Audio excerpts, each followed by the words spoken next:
Bangalore Electricity Supply Company for extending 39,000 crores of financial assistance to the power utilities till March 2022.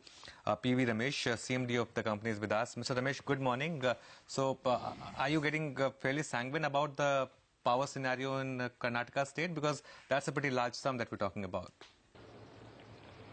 Good morning. Thank you for having me. We are sanguine about not only Karnataka but the entire country because as you can see, the power sector is undergoing a major transformation.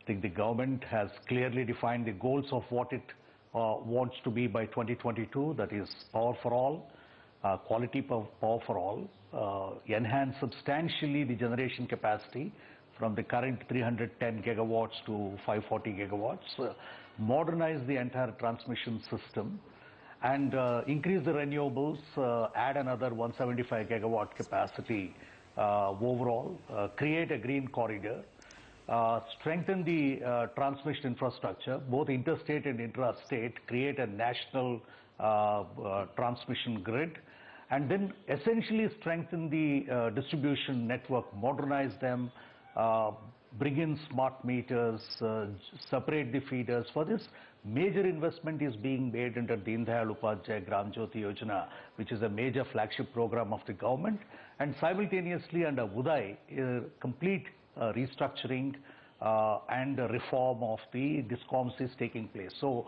obviously this would require an investment, an average investment of about 15 lakh crores in the next 5 years, and that's the sort of estimated cost.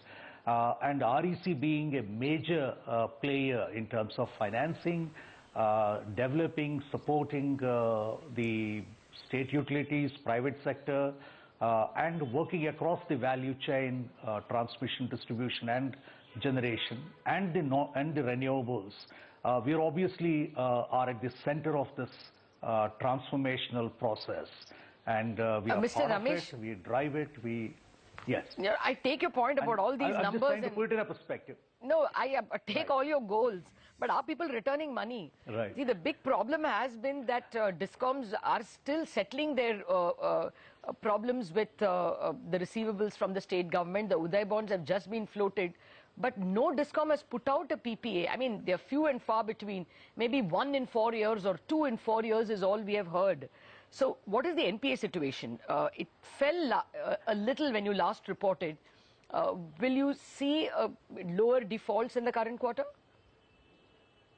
Let me say, actually, we are focusing on our assets, so the quality of the assets and the timely completion of the projects. Our actual, I mean, if you've seen yourself from the figures that we put out, our NPAs have fallen, and they will continue to fall because we are taking a very constructive approach to each of these. And actually, you would see at the end of the fourth quarter, when we report the figures, we would have a much lower NPAs. Mr. Ramesh, so we are working, how much? I mean, they fell from 4,800 to 4,600 on December 31st, when you reported the numbers. How much can we expect in March 31st? Will it be 2% GNPA? Yes, I mean, we are expecting around that level. In the gross terms, maybe about 2.2%. And on the net, it may be 1.5, around that. Because of our consistent approach. I mean, it's not only our REC among the peers has the lowest exposure in terms of NPAs or stressed assets. Actually, if you look at the entire universe of the financial sector, but even there, many of us of these assets are also we are one of the co-financiers. We are not the major financiers.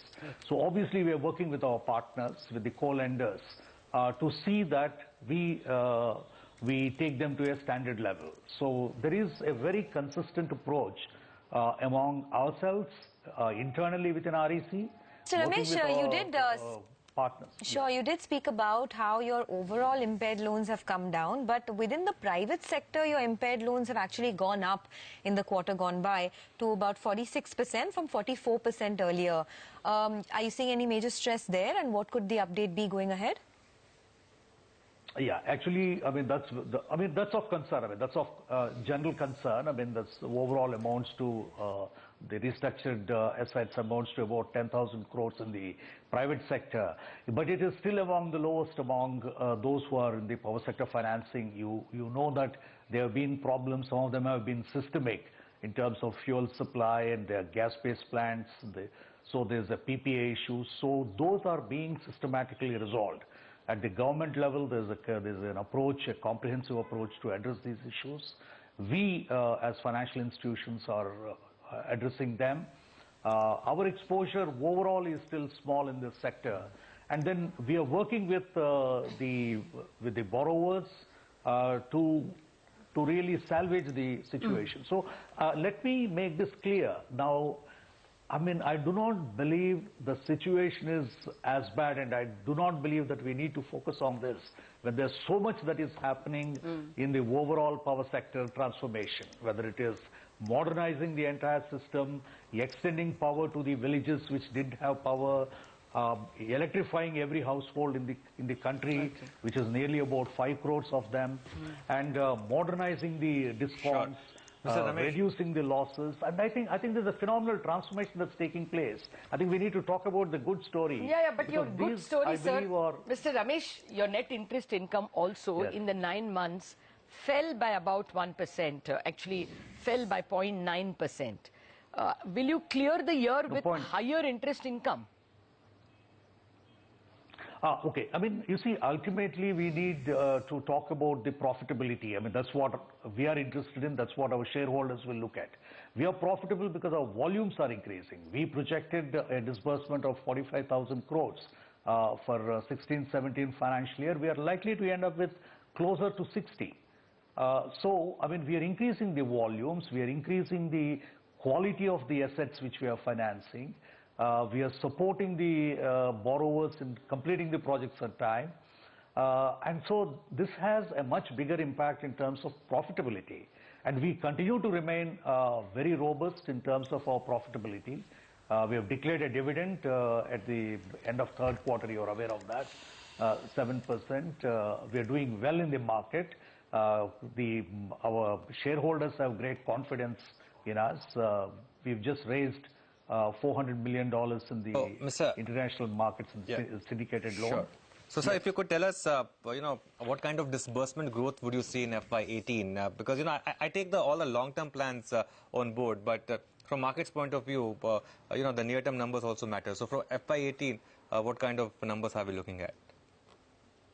Yeah, I mean, actually, you referred to Karnataka at the beginning of our conversation. I mean, we are actually having a memorandum of understanding, a framework agreement with each of the state governments. We've done that with the Andhra, we've done that with Karnataka, one with Jharkhand. We are now doing one with Maharashtra and Bihar, and we intend to do this with all the 29 states. I mean, this is basically a framework for both financing and value-added support for the next 5 years, essentially to the state public utilities and also to the private sector. So in a way, that will give us a clear path and a horizon for the next 5 years in terms of the financing needs of each of the states. I mean, this basically taking that each state would provide power for all citizens, the industry, the agriculture by 2022, a quality 24/7 power. So that's the objective. So in that context, what we are expecting is a growth of, I mean, we've been growing around 10%, 8 to 10%. We expect to grow at least 15%, considering the big upswing in renewables, in transmission and the distribution modernization. And then we propose to continue the momentum. We are hoping to double our portfolio within a time frame of 4 to 5 years. And so that's the direction in which we are growing. Okay. And we believe that the fundamentals are strong. The market is... Okay, Mr. Ramesh, we've run out of time. We would have loved to chat some more, but thank you so much for giving us details on REC.